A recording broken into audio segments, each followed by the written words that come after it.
እልልበይ ኢትዮጵያ ሀገሬ እልልበይ እልልበይ ኤርትራ ሀገሬ እልልበይ እልልበይ ጉሮ ሸባ እልልበይ ትውልዱ ታሪኩን ጻፈ ምድር ላይ። ይህ የጥምር ዘመቻው ሲያበቃ የኤርትራና የአብይ አህመድ ወታደሮች የጨፈሩበት ዘፈን ነው። የኤርትራ ባንዲራ የኢትዮጵያም ሰንደቅ ዓላማ መድረኩ ላይ ወጥቶ ይውለበለባል። የሚያውለበልቡትም የኤርትራና የብልጽግና ወታደሮች ናቸው። የአብይ አህመድ ጄኔራሎችና ጭፍራዎቻቸው ከኤርትራቻዎቻቸው ጋር ሲጨፍሩ መሬት የሚችላቸው አይመስሉም። ይህንን አስደናቂ ውሎ መቼና የታካሄዱት የሚለውን ጥያቄ ከመመለሳችን በፊት ከዚያ መድረክ ላይ የታየውን ሌላ አጋጣሚ እንመልከት። የትግርኛ ዘፈን ሲዘፈን የኤርትራም ሆነ የአብይ ወታደሮች እኩል ይጨፍራሉ፣ ይደንሳሉ። አማርኛ ሲጀመር ደግሞ የኤርትራ ወታደሮች ከጭፈራው መሃል ወጥተው ጥግ ጥጋቸውን ይዘው ይቆማሉ።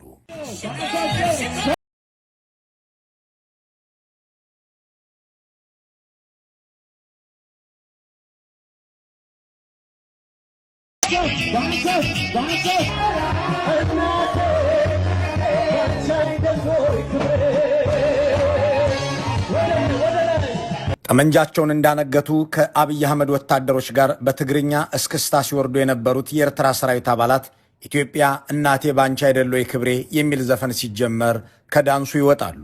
የኤርትራ ወታደሮች በእርግጥም ኢትዮጵያ እናታቸውም ክብራቸውም አይደለችምና ሊጨፍሩ እንዲህ ባለው ዘፈን እንዲውረገረጉ አይጠበቅም።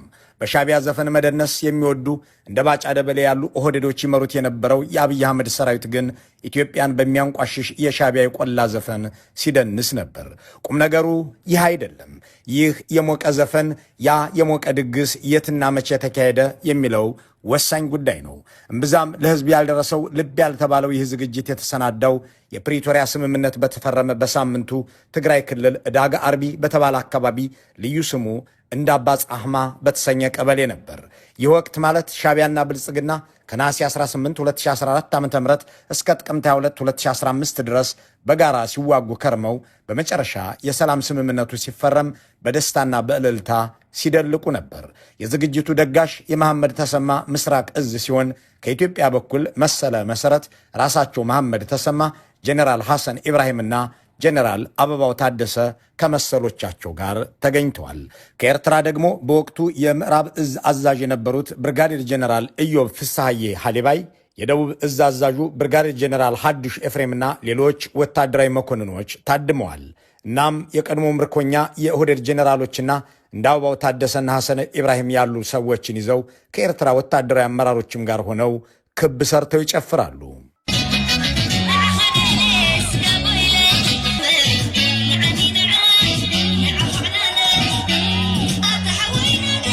ይህ የሙዚቃና የመብል ድግስ እነሱ ተሐድሶ ይሉታል የተዘጋጀው ጁንታውን አስገድደን ለሰላም ስምምነት አስቀመጥነው ድል አድርገናልና እልል በሉ ለማለት ነበር። ይህንንም ጄኔራሎቹ ይናገሩታል። የአብይ አህመድ ጄኔራሎች ከሻቢያ ብጤዎቻቸው ጋር ሆነው በኢትዮጵያ ግዛት ውስጥ የተሰቀለን የኤርትራ ባንዲራ ከኋላቸው አድርገው ያብራራሉ። በተለይ አበባው ታደሰ የሻቢያን ውለታ ለማብራራት አማርኛቸው ጉልበት ሲያንሰው እምባም ሲከጅላቸው ይስተዋላሉ። ይህን ከኤርትራ ጋር የቋንቋ ልዩነት ሳይሆን የጠላት የጋራ በጋራ ለመደምሰስ ቁርጤን የተነሳና ተገባብተን ጠላት እስከዚህ ድረስ ሰላም ሳይወድ በግድ ሰላም ተቀብያለሁ ብሎ እስከምፈረም ድረስ የተደረሰ በተሰራ ስራና በተመታ በኃይል ነው እንጂ በግዴታ እንዳልሆነ መረዳት አለብን። ከዚህ ያደረስነው ስንት መስዋዕት ከፍለን እዚህ ደረስነው። እኛም ፌደራልም ይሁን በአንድ ላይ ስለነበር ብዙ መስዋዕት ከፍለን ገብተናል። ወያኔ የፈረመው ፊርማ ትጥቁ ለመፍታት ምናልባት ትጥቅ መፍታት አሁን እንደገና ተመልሶ እኛ በጅግንነታችን ነው ትጥቃችን ልንፈታ የተስማማ ነው እያለ ነው እያወራ ያለው። በጅግንነቱ ትጥቁ የሚፈታ ግን ለመጀመሪያ ጊዜ ወያኔ ነው በዓለም ታሪክ። ደም ከፍለን ያመጣነው ሰላም፣ ደም ከፍላችሁ ተጨንቃችሁ ያመጣችሁት ሰላም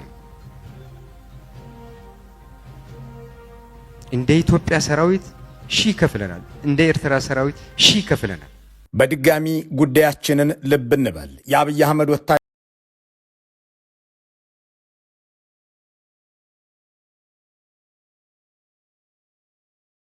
ለፈው የፕሪቶሪያ ስምምነት ከተፈረመ በኋላ በጋራ ያመጣኑ ድል ነው በሚል ነበር።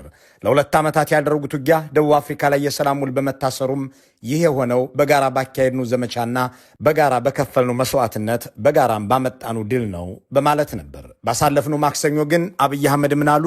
ከሻቢያ ጋር ጸባችን የጀመረው ሽሬ እንደ ስላሴ ገብተው ቤት ሲያፈርሱ አክሱም ገብተው ወጣቶች ሲረሽኑ ደግሞ የተጋጋለበት ወቅት ነው። ቁርጥርጥ ብለን የተለያየነውም የፕሪቶሪያ ስምምነት ሲፈረም ነው በማለት ይህንን ሁሉ ማስረጃ ይህንን ሁሉ የጋራ ድግስና ዳንስ ክደዋል። የፕሪቶሪያ ስምምነት ሲፈረም እንዴት ቲፒኤልኤፍ ሳይጠፋ እንዴት ትግራይ ሳይወድም ፊርማ ይደረጋል በሚል ነው የመጨረሻ ጫፍ የደረሰው። ያኔ ስነግራችሁ የነበረው ሁሉ ውሸት ነበር፣ እስከዛሬ ያወራኋችሁ ሁሉ ሐሰት ነበር ብለው ሲናገሩ አምኗቸው የሚከተልና ዛሬም እየሰማቸው የሚቀጥል ሰው ዛሬስ የሚሉትን እንዴት ልመኖት ብሎም የማይጠይቅ ምዕመን ከእርሳቸው የባሰ ቀጣፊ ከእርሳቸው የላቀ ውሸታም ብቻ ሳይሆን ለራሱም ክብር የሌለው ሰው መሆን አለበት የሚለውን ሐሳብ እንትወው። ከፕሪቶሪያ ውል በፊት ጸባችን ተፋፍሞ ስምምነቱ ሲፈረም ቁርጥርጥ አለ ያሉበትንም ለታሪክ የተቀመጠ ውሸት ውድቅ የሚያደርጉትንና በሰላም ስምምነቱ ተደስተው ይህም የሆነው በእኛ የጋራ ድል ነው ብለው በጋራ የደገሱትን የእሳቸውንና የሻቢያን ጄኔራሎች ውሎ ወደ መቃኘት እንመለስ። ጠቅላይ ሚኒስትሩ እንዳሉት የአብይና የኤርትራ ወታደሮች ገና ከጥቅምት 24 2013 ዓ.ም ማግስት ጀምሮ የተፋፋመ ጸብ ውስጥ የነበሩ ሳይሆን በጋራ ያቀዱ፣ በጋራ የዘመቱና በአንድነት ህዝብ ገድለው ንብረት ያወደሙ ናቸው። በዚህ በምስሉ ላይ እንደሚታየው የአብይ ጦር ምክትል ኤታማዦር ሹም ጄኔራል አበባው ታደሰና የኤርትራው ፊሊጶስ ወልደ ዮሐንስ የጋራ ወታደራዊ እቅድ አውጥተው አዛዦችን ሰብስበው መመሪያ ሰጥተው በመጨረሻ ኃላፊነት ተከፋፍለዋል። በዚህም በበላይነት የኤርትራው ጄኔራል ፊሊጶስ የሁለቱንም አገር ሰራዊት እንዲመሩት፣ አበባው ምክትል እንደሆኑና የመስክ ውሎውን ደግሞ ጄኔራል መሐመድ ተሰማ እንዲያስተባብሩት፣ በስራቸውም እነ ጄኔራል መሰለ መሰረት እንዲቀጥሉ ወስነው ተለያዩ። መሐመድ ተሰማ ግን በቋንቋ የማይግባባ ሰራዊት መምራት ፈታኝ ነበር፣ ለእኔ የመጀመሪያ ነበር ይላሉ። ግዳጁ ሲሰጠኝ ሁለት አይነት ስሜት ነው የነበረኝ።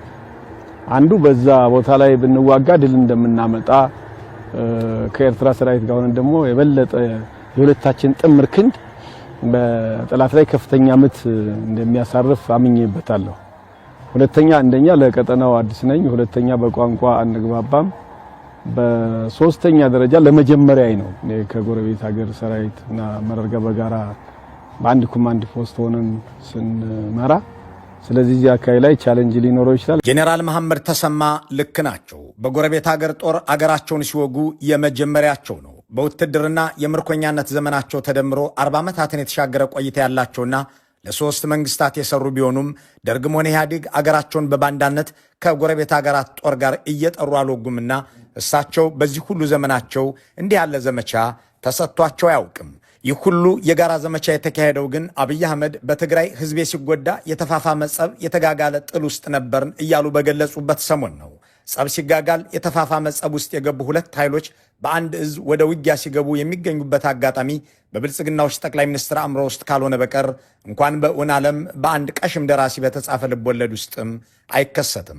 መሐመድ ተሰማ ግን ቆፍጠን ብለው የዘመትነው በጋራ ነበር፣ የመራሁትም እኔ ነኝ፣ ግዳጁ ሲሰጠኝ ቋንቋ ቸግሮኝ እንዳይሆን ብዬ ሰግቼ ነበር፣ ግን ውትድርና ቋንቋው አግባባን ብለዋል። የሻቢያም የአብይም ጄኔራሎች ደግሞ ቋንቋችን ቢለያይም በጋራ መሰለፍ አላቃተንም እያሉ የትግራይን ህዝብ ለመጨፍጨፍ ባቢሎናዊነት እንቅፋት እንዳልሆነባቸው ተናግረዋል።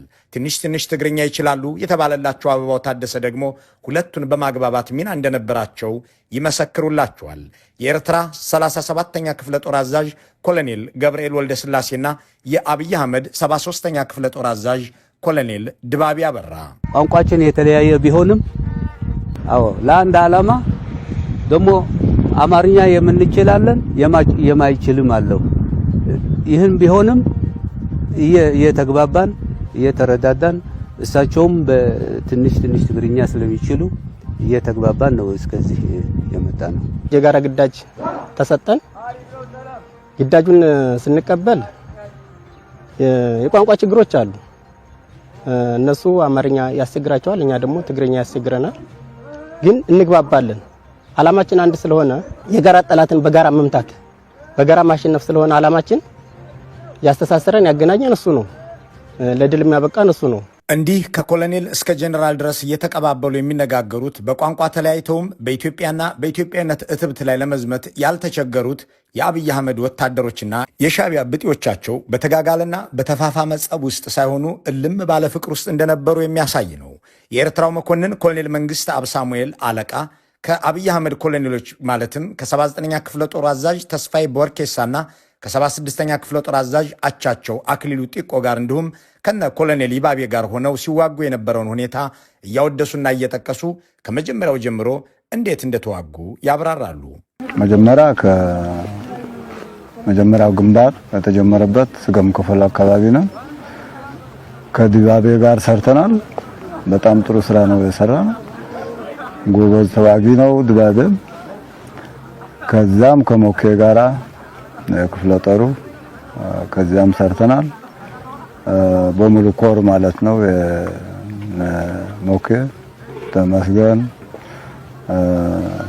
እና ሰፋ ከዚያም ሰርቻለሁ። በጣም ጥሩ ስራ ነው። እንግዲህ ቋንቋችን ትልቁ ምንድነው? የጋራ ጠላታችን ወያኔ እስከሆነ ድረስ የትግርኛ ቋንቋ ችግር አለን። እኛ ማለት እነሱ አማርኛ የሚሰሙ አሉ፣ ማይሰሙም አሉ። በመግባባት በምልክትም ይሁን በማንኛውም ነገር አብዛኛው አማርኛ የሚሰሙት አሉ ጓዶች። የተወሰነ ሰዎች አካባቢ ካልሆነ በስተቀር አማርኛ ብዙ የሚናገሩ ጓዶች አሉ። ስለዚህ ይሄን የጋራ ጠላታችንን በመግባባት በመረዳዳት ጠላት እንደምትሰና ማለት ነው። ግዳጆቻችን ፈጽመን በኤርትራ ላይ ግን ጥሩ ጊዜን ጥሩ ድል ያመጣ ነው።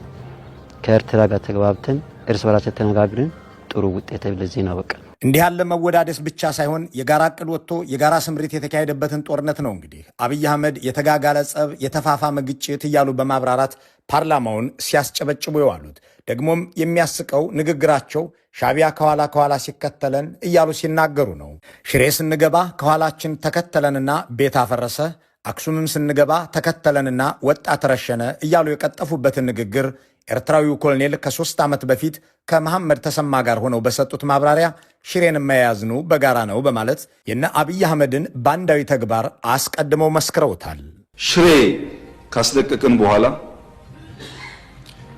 የኤርትራ ጦር ከኋላ ተከትሎ ሽሬ ገብቶ የአንዳንድ ሰዎችን ግለሰቦች ቤት ማፍረስ፣ ፎቅ ማፍረስ ሲጀምር ጸብ ተጀምሯል። በጣም ጥሩ ስራ ነው። መንገዱም ሲቆረጥ ደግሞ የሽራሮና አዳስር መንገድ በአንድ ነው የሰራ ነው። በጣም ጥሩ ስራ ነው። እንዲህ ያሉትን ቀጣፊ የአገር መሪ እንደሆኑ ያደረገው አሰራር ከየት የመጣ ነበር የሚለውም ሆነ እንዲህ ያሉትን ሰው መሪ ሆነው እንዲቀጥሉ የፈቀደው ትውልድ ምን ያህል የተቸገረ ነው የሚለውን ጥያቄ እንትወው። እንዲህ ያሉትን ሰው የኔ መሪ ናቸው ብሎ መናገር ይቅርና የእሳቸው ዘመድስ መሆን አያሸማቅቅም ወይ የሚለውንም ጥያቄ እንለፈው። አሁንም ወደዚያ ወደ ዕዳጋ አርቢ እንመለስ። በዚያች ገጠራማ መንደር ውስጥ ጥቅምት መጨረሻ 2015 ዓ.ም በተዘጋጀው ድግስ ላይ እነ አበባው ታደሰ፣ እነ መሐመድ ተሰማ፣ እነ ሐዱሽ ኤፍሬም፣ እነ ኢዮብ ፍስሐዬ በተገኙበት መድረክ ከአብይ አህመድ ወታደሮች አንዷ በሻዕቢያ ታንክ ላይ የቆመች የኤርትራን ባንዲራና የኢትዮጵያን ሰንደቅ ዓላማ እያቀያየረች በመልበስ መወድስ ታቀርባለች። ጄኔራሎቹም ቁጭ ብለው ያዳምጧታል። የአብይ አህመድ ወታደሮችና የሻዕቢያ ብጤዎቻቸው በተመስጦ ይሰሟታል። ወታደሯ ኢማን ዘላለም ትባላለች። ይከርሞም የቅርብ ዘመዴ ብልህ እወዳለሁ፣ በጋራ ጀብዳችን በድል ስለተገናኘን ኩራቴ ነው ጓዴ።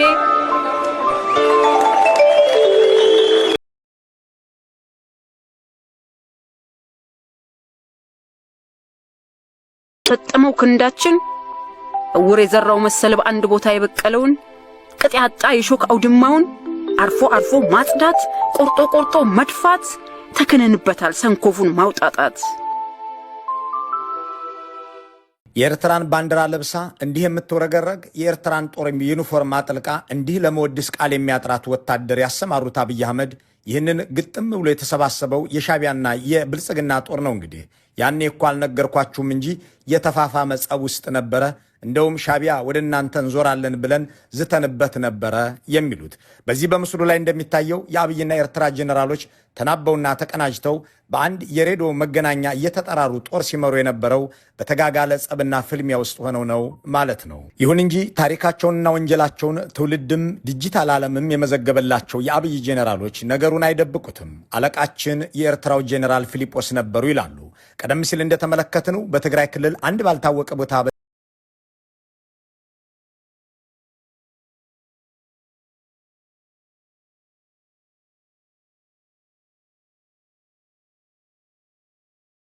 የነበሩት የአብይ ጄኔራል መሰለ መሰረት ያንን የውጊያ ክራሞት ሲያብራሩ የፊልጶስ ወልደ ዮሐንስን አለቃነት ያነሱና እሳቸው አዛዥ ብቻ ሳይሆኑ አባታችንም ናቸው፣ ከኛ ያልተለዩ መካሪያችን ነበሩ በማለት ነበር። ጀነራል ፊልጶስ ምን ጊዜም ከኛ ያልተለየ አባታችን ነው፣ መካሪያችን ነው፣ አዛዣችን ምን ጊዜም ከኛ ያልተለየ። ግናው የኤርትራ ሰራዊት የጋራ ጠላትን በጋራ በመቀጥቀጥ ከከፍተኛ ጀነራል መኮንኖቹ ጀምሮ ከኢታማዦር ሹሙ ጀምሮ እስከታች ያለው ሰራዊት የእዝ አዛዦች፣ ክፍለ ጦር አዛዦች አብሮ እንደተገነባ አብሮ እንደሰለጠነ ሰራዊት በከፍተኛ ትስስር እና ውህድ ለዚህ ድል አብቅተውና እንዲህ ሲሞጋገሱና ሲወዳደሱ የነበሩ ጄኔራሎችን በአንድ ግንባር ያሰለፉት ጠቅላይ ሚኒስትር ናቸው። እንግዲህ ያኔ እኮ የተፋፋመ ጸብ ውስጥ ነበሩ፣ እኛ የተጋጋለ ጸብ ውስጥ ገብተን ነበረ በማለት የተናገሩት ከጥቂት ዓመታት በፊት ከኢሳያስ አፈወርቂ ጋር ዶልተው አቅደውና ጦር አዝምተው የፈጸሙትን ወንጀል እኔ ያልነበርኩበትም እንደውም ህዝቤን አታጎሳቁሉ እያልኩ መልእክተኛ ስልክ ነበር በማለት የቀጠፉት አብይ የሱዳንን ጦር ጠርተው ያስወረሩትን ጎንደርን ደግሞ ህዝቤን አትውረሩ ብዬ ሽማግሌ ልኬ ነበር ሊሉን እንደሚችሉ መጠራጠር አይቻልም። አንድ የተረጋገጠ ሐቅ ግን አለ። ይኸውም አብይ አህመድ በኢትዮጵያ ውስጥ የተፈጸመን የጦር ወንጀል አምነዋል። ሀገራቸውን በጎረቤት ጦር ማስወረራቸውን አምነዋል። ይህም በፍርድ አደባባይ ሲቀርቡ የሚደመጥ ራሳቸው ላይ የመሰከሩት ቃል ይሆናል። መልካሙን ሁሉ በመመኘት በዚሁ እንሰናበታለን።